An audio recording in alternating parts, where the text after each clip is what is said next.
감사합니다. 30년을 이 목양교회에서 설교를 했는데 설 때마다 항상 긴장되고 또 겁도 나요. 왜냐? 이 자리에서 전하는 말씀은 사람의 말이 아니라 하나님의 말씀이기 때문에 사람의 생각이 잘못 전해져서 온전한 하나님의 뜻을 전하지 못한다면 하나님 앞에 얼마나 큰 죄인가를 생각하기 때문에 정말로 항상 두려운 마음으로 섭니다. 한참 동안 제가 설교를 사실은 안 했습니다. 왜냐? 이제는 설교가 겁이 나요. 힘들어요. 어려워요.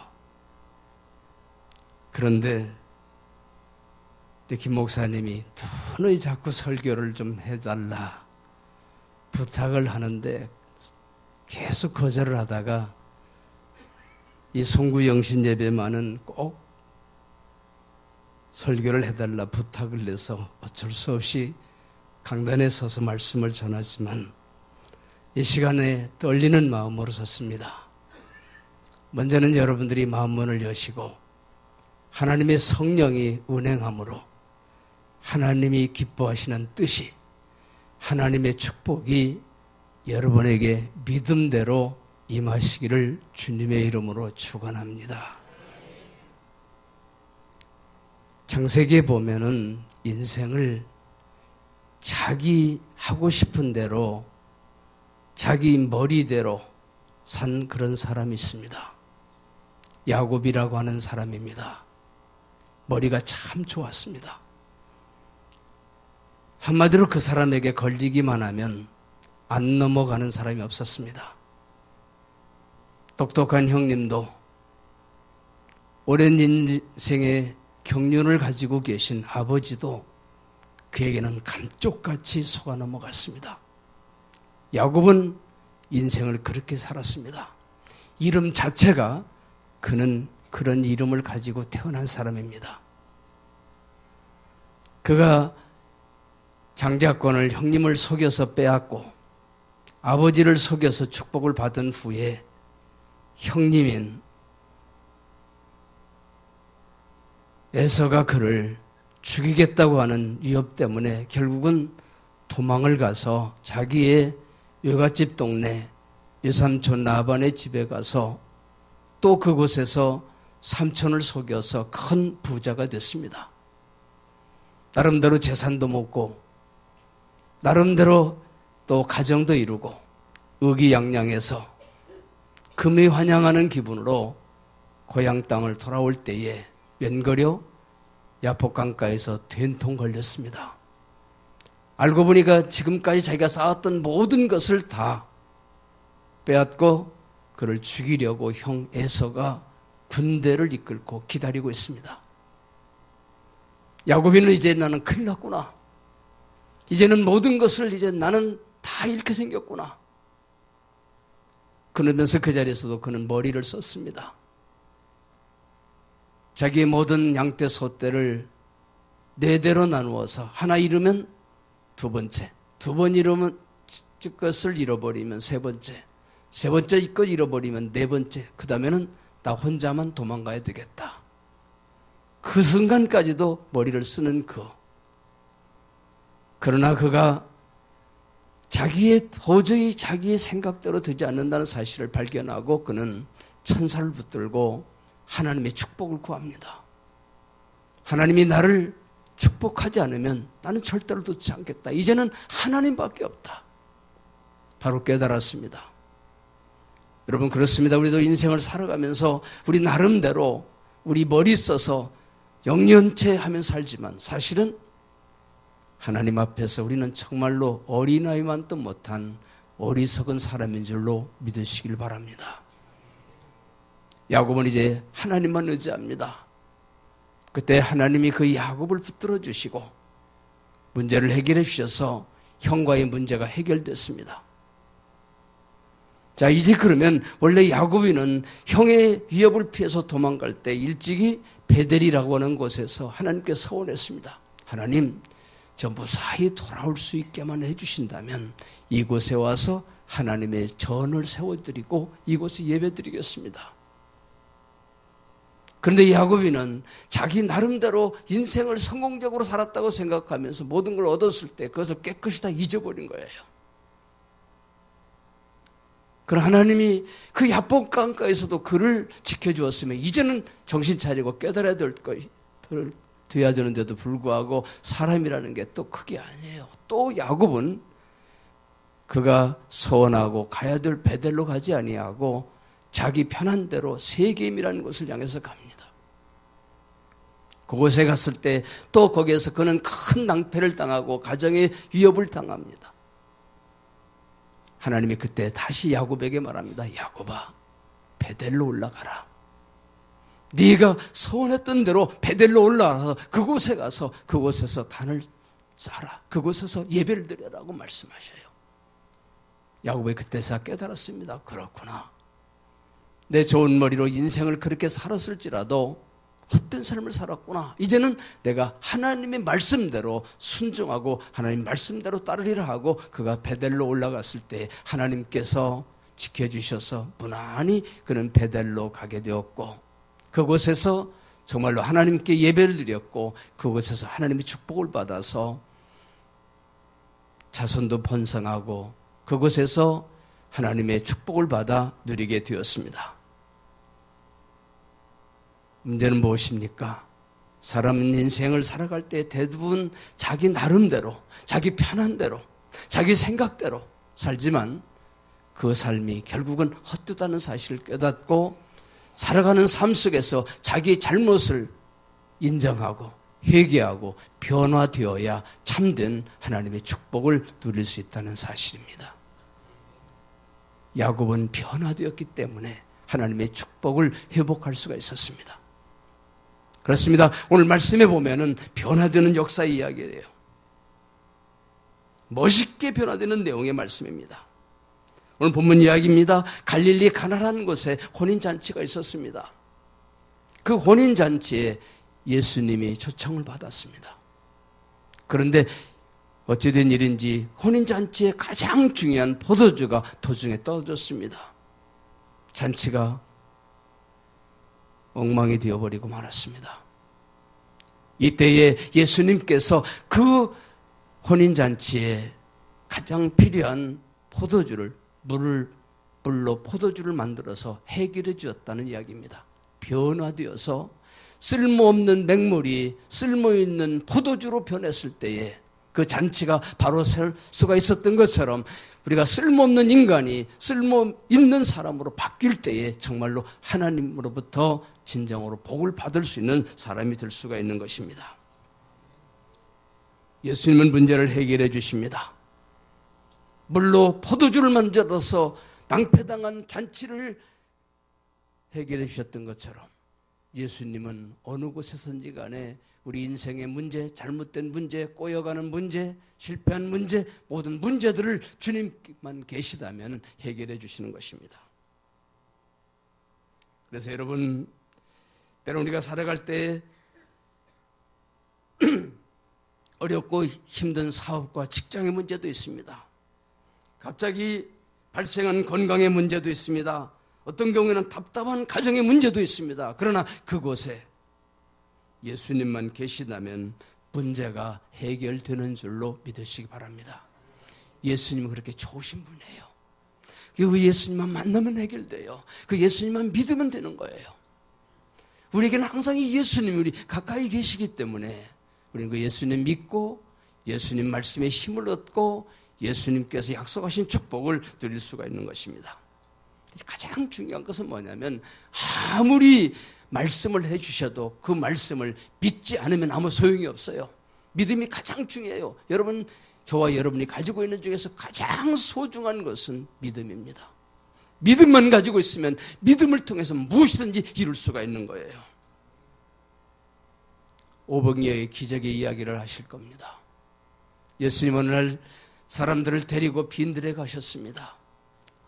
어린아이와 어른, 남녀노소 합쳐서 2만 명 정도 되는 사람이 하루 종일 예수님께서 전하시는 말씀을 들었습니다. 때로는 병자들도 고쳐주셨습니다. 오늘도 저녁 때가 되었습니다. 제자들이 걱정이 되는 거예요. 예수님에게 예수님 저녁 때가 됐습니다. 이곳은 빈들입니다. 아무것도 먹을 것이 없습니다. 빨리 저들을 동네에 내려보내서 캄캄하기 전에 내려보내서 자기들 스스로 먹을 것 문제를 해결하도록 해야 됩니다. 당연한 이야기지요. 어찌든지 예수님은 제자들에게 말씀하십니다. 너희가 먹을 것을 주어라. 예수님의 제자들 중에서 똑똑한 사람이 있었습니다. 빌립이라는 제자입니다. 빌립이라는 제자가 예수님, 이 사람들 다 먹이려고 하면은 200데나리온의 돈이 필요합니다. 돈이 어디 있습니까? 돈이 있어도 이 빈들에서 먹을 것이 어디가 있습니까? 예수님 답답한 말씀하십니까?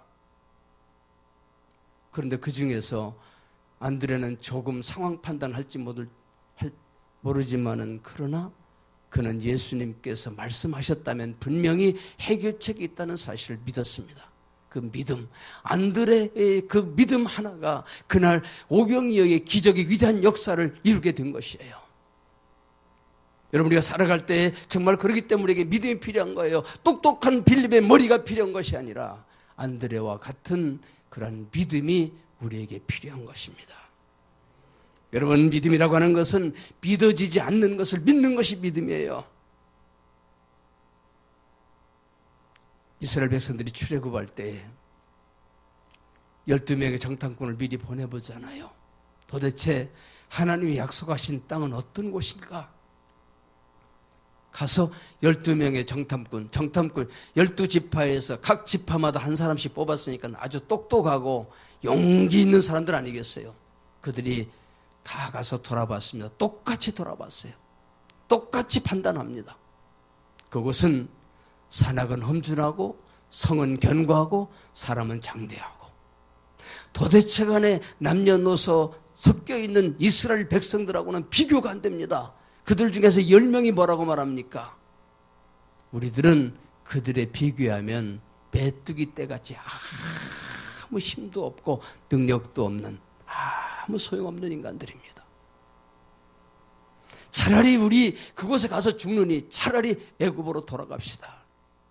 온 백성들이 그 말을 듣고 그 사람들만 믿고 전부 낙심에 빠졌습니다. 모세를 원망합니다. 왜 우리가 차라리 노예살이 할지라도 그곳에 애굽에서 살도록 놔뒀으면 되지 이곳에 애굽에 매장지가 없어서 이곳 나와서 광야에서 죽게 하느냐고 원망합니다. 그러나 그 중에서 여호수아와 갈렙 두 사람만은 여러분 그게 아닙니다. 상황은 정말 저 사람들이 보고한 대로 마찬가지입니다. 정말로 성은 견고하고 산악은 험준하고 사람은 장대합니다. 그러나 한 가지 분명한 사실은 하나님께서 그 땅을 우리에게 주신다고 약속하셨습니다. 하나님이 주신다고 했기 때문에 그것은 이미 우리 것입니다. 우리는 그곳에 가서 차지하기만 하면 됩니다. 그들은 우리들의 밥입니다. 그 믿음이 중요한 거예요. 여러분, 우리들이 세상을 살아갈 때 정말로 우리에게 그 믿음이 중요한 거예요. 현실이 어려울 때가 얼마나 많아요. 어떨 때는 하늘이 무너지는 때 같은 때가 있지 않습니까? 어떨 때는 막막한 아무 방법이 없을 때가 있지 않습니까? 그러나 그때 우리에게는 전지전능하신 하나님이 우리와 함께 계시고 우리를 구하러 오신 우리의 구세주 예수 그리스도께서 우리와 함께 계시기 때문에 그 믿음으로 우리는 얼마든지 승리하고 얼마든지 해결할 줄로 믿으시기를 바랍니다. 하나님의 축복은 처음보다 나중에 더 좋아지는 축복이에요. 정말 얼마나 예수 믿고 은혜 받으면 정말로 모든 것이 날마다 좋아져요. 단적인 예가 해적의 나라, 섬나라, 영국이 예수 믿고 복을 받으니까 신사의 나라 영국이 돼요. 미개인들이 인디안들이 살던 그 아메리카가 예수 믿는 사람들이 발을 디디니까 그곳이 축복의 땅이 돼서 세계 최강국이 됩니다. 이것이 하나님을 향한 믿음의 축복이에요.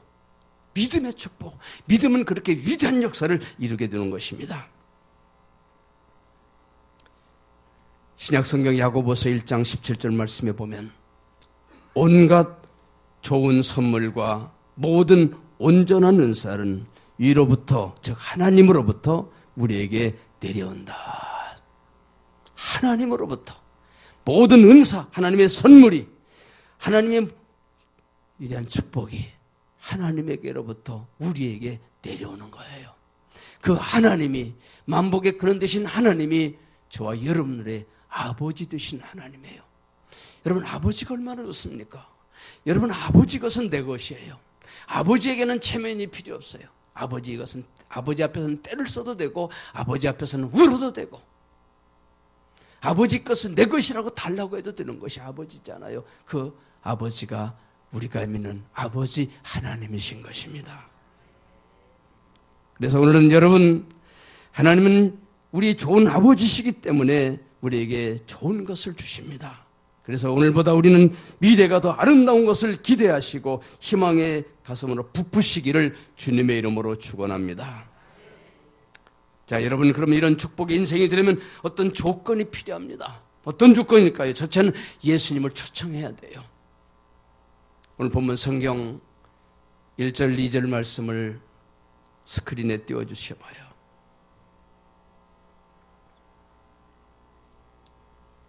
사흘 되던 날에 갈릴리 가나에 혼인이 있어 예수의 어머니도 거기 계시고 예수와 그 제자들도 혼인에 청함을 받았더니, 초청을 받았어요. 예수님을 초청했어요. 그 잔치가 복이 있으려고 하니까, 그 잔치의 문제를 해결해 주시려고 했기 때문에 그들은 하나님의 은혜로 예수님을 그 잔치에 초청한 거예요. 그것이 잘한 거예요. 예수님이 그 잔치에 초청을 받았기 때문에 어려운 위기 속에서 그 잔치의 문제를 해결해 주신 것입니다. 요한복음 1장 12절 말씀 보면 영접하는 자 곧 그 이름을 믿는 자들에게는 하나님의 자녀가 되는 권세를 주셨으니, 예수님 영접하기만 하면, 예수님 초청하기만 하면, 예수님 그래서 믿기만 하면 하나님의 자녀가 되는 권세, 하나님, 전지전능하신 하나님을 아버지라고 부를 수 있는 그런 권세, 그런 특권, 그런 축복이 주어지는 것입니다. 예수님 초청해야 돼요. 다윗은 시편 23편에 사망의 음침한 골짜기로 다닐지라도 해를 두려워하지 않을 것은 주께서 나와 함께 하심이라. 주님이 오시기만 하면 사망의 음침한 골짜기를 다닐지라도 두려워하지 않는다는 거예요. 여러분, 인생 살아갈 때 두려운 일 얼마나 많습니까? 그러나 다윗처럼 주님만 영접하면, 주님과 함께만 하면, 주님만 믿기만 하면 조금도 두려움이 없는 담대한 믿음의 삶을 살아갈 수가 있는 것입니다. 이사야 선지자는 이사야서 55장 6절 말씀에서 너희는 여호와를 만날 만한 때에 찾으라, 가까이 계실 때 그를 부르라고 가르쳐 주시고 있습니다. 주님 가까이 계셔요. 주님 부르시라는 거예요. 주님 초청하라는 거예요. 그리고 주님께 부탁하라는 이야기입니다. 다윗은 여호와께 가까이함이 내게 복이라고도 했어요. 여러분, 여호와께 가까이함이, 오늘 여러분 송구 영신 예배 이제 12시 2분 되었습니다. 한 해를 마감하고 새해를 문을 열고 2분 지난 이 시간, 첫 시간, 이 시간 하나님의 거룩한 성전에서 하나님을 가까이 한 여러분이 복이 있는 줄로 믿으시기 바랍니다. 두 번째로 축복의 새해를 누리려면은 이제 초청한 예수님에게 요청해야 돼요. 부탁해야 돼요. 예수님에게 요청하는 거, 예수님에게 부탁하는 게 뭡니까? 기도라고 하는 거예요. 하나님, 우리에게 예수님의 이름으로 무엇이든지 하나님께 부탁할 수 있는 특권, 축복이 우리에게 주어진 겁니다. 오늘 본문 또 3절 말씀을 보시겠습니다. 3절, 포도주가 모자란지라 예수의 어머니가 예수에게 이르되, 즉 예수님에게 요청하되, 예수님에게 부탁하되, 저희에게 포도주가 없다하니.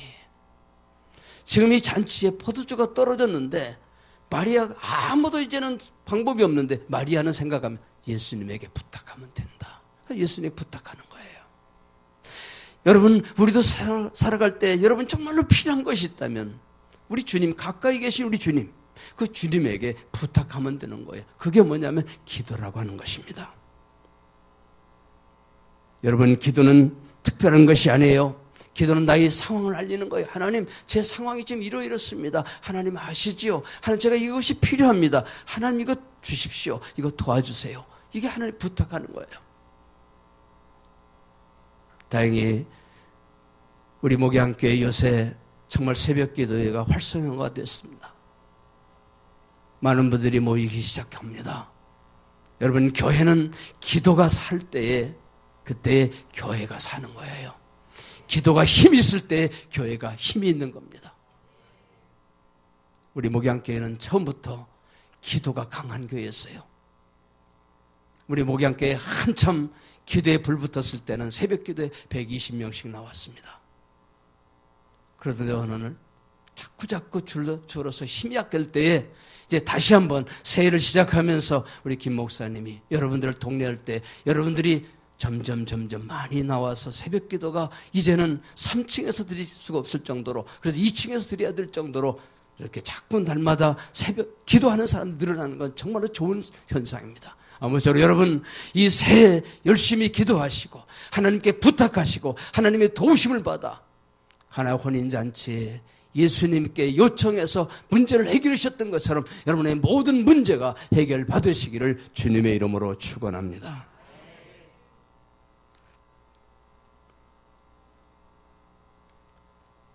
바디메오 소경이었습니다.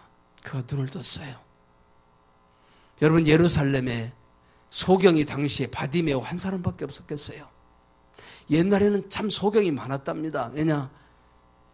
유생이 불결했기 때문에 그냥 눈에 들어가면 세균이 들어갈 때, 지금은 뭐 한약도 있고 한과도 있지만 그 옛날 2000년 전에 뭐가 있어요? 눈 비비다 보면, 그러면 잘못해서 눈병이 심해져서 소경되는 사람이 많았대요. 그러니까 당시에 예루살렘에 소경이 많았지만 그날 예루살렘에 들어갔을 때 예수님께서 누구의 눈을 뜨게 했느냐? 소경 바디메오 눈을 뜨게 해주셨어요.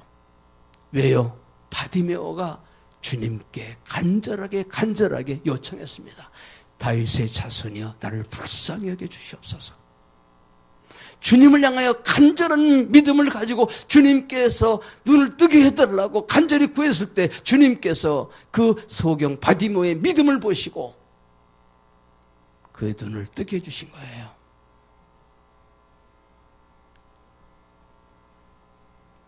그러므로 여러분, 올해는 기도 많이 하시고 응답 받으시기를 바랍니다. 사람이 보기에는 길이 막혔지만 그러나 항상 하나님은 우리에게 길을 열어주십니다. 모세가 이스라엘 백성들을 이끌고 광야에 나왔을 때 홍해가 가로막혔잖아요. 바다가 가로막혔어요. 뒤에는 애굽의 바로 왕이 그들을 다시 잡아 죽이려고 쫓아옵니다. 그때에 사람들은 이제는 가지도 못하고 오지도 못하고 꼼짝없이 죽었다고 생각할 때 하나님은 바다를 열고 이스라엘 백성들을 육지처럼 건너가게 하셨어요. 여러분, 우리들도 인생을 살아갈 때 때로는 그처럼 홍해같이 가로막힐 때가 있습니다. 그러나 그때마다 우리 주님만 함께 계시면, 주님께 요청만 하면, 주님의 도우심을 받기만 하면 홍해가 열리는 것처럼 우리 앞에도 하나님께서 문제를 해결해 주시고 가는 길이 열리는 줄로 믿으시기를 바랍니다.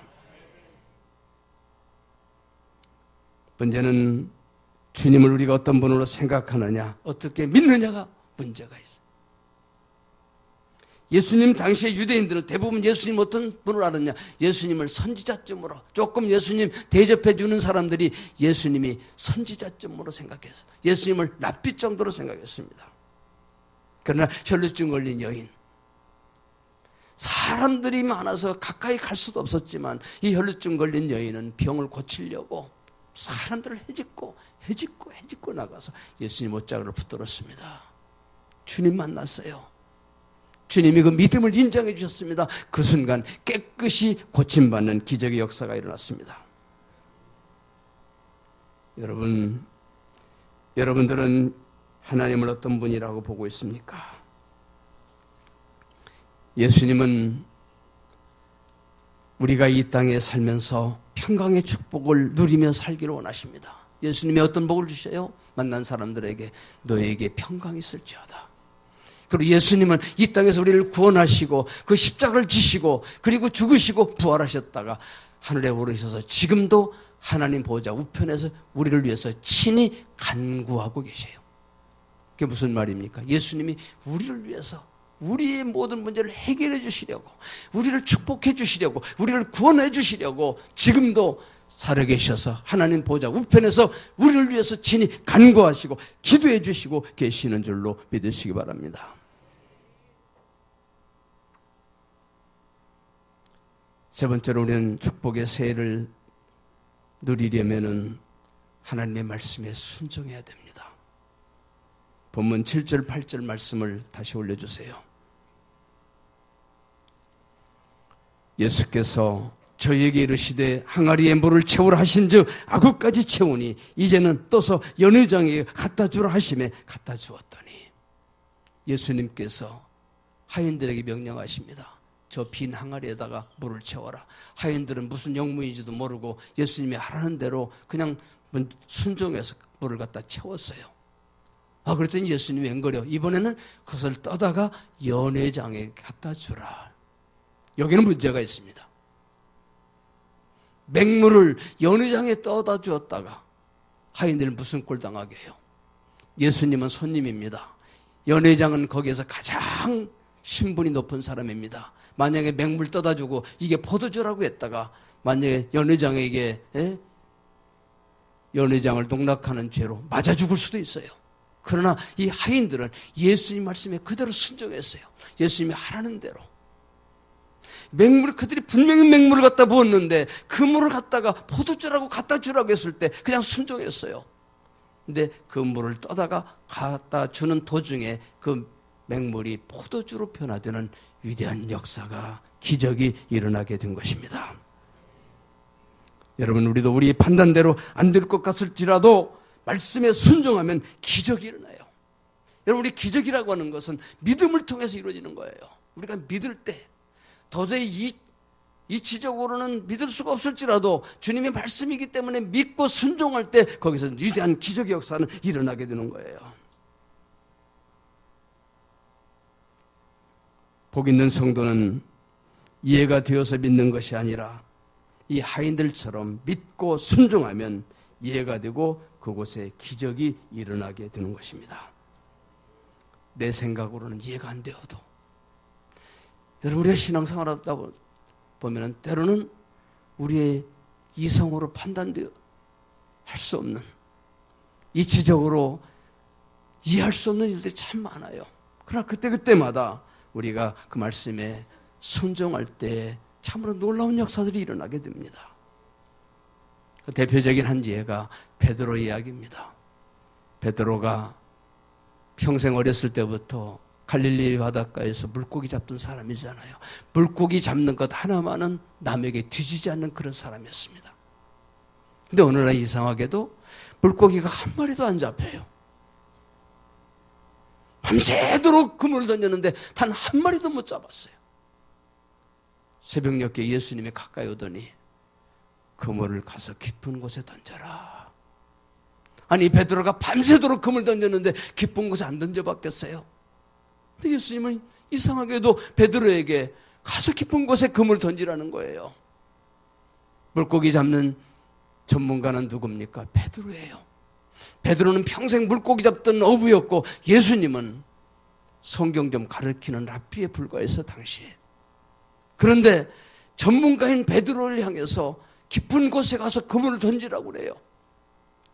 근데 참 베드로가 복을 받으려니까 그 예수님 말씀에 순종합니다. 뭐라고 순종합니까? 주여, 제가 밤이 맞도록 그물을 던졌지만 잡은 것이 없지만은 말씀에 의지하여 주님이 말씀하셨기 때문에 주님 말씀대로 순종해서 제가 그물을 던지겠습니다. 그물 던졌어요. 그물이 거의 찢어질 정도로 많은 물고기를 잡았습니다. 여러분, 저와 여러분도 마찬가지요. 여러분이요, 신앙생활 하면서 때로는 이해가 안 될 때가 있습니다. 내 이성으로 판단해도 아무래도 이해가 안 될 때가 있습니다. 그러나 주님의 말씀이라면, 성경에 약속된 하나님의 말씀이라면 믿고 순종할 때 우리에게도 그대로 위대한 기적의 역사는 지금도 이루어지는 줄로 믿으시기를 바랍니다. 성도 여러분, 올해 한 해 2018년 여러분들의 삶에서도 이와 같이 위대한 기적의 역사가, 위대한 하나님의 말씀이 약속된 축복이 우리의 교회 후회와 여러분들의 가정 후회와 여러분들의 사업 후회와 여러분들의 직장 후회와 여러분들이 하는 모든 일 후에 말씀대로, 하나님의 약속대로, 하나님께서 기뻐하시는 대로 다 이루어지시기를 주님의 이름으로 축원합니다. 기도드리겠습니다.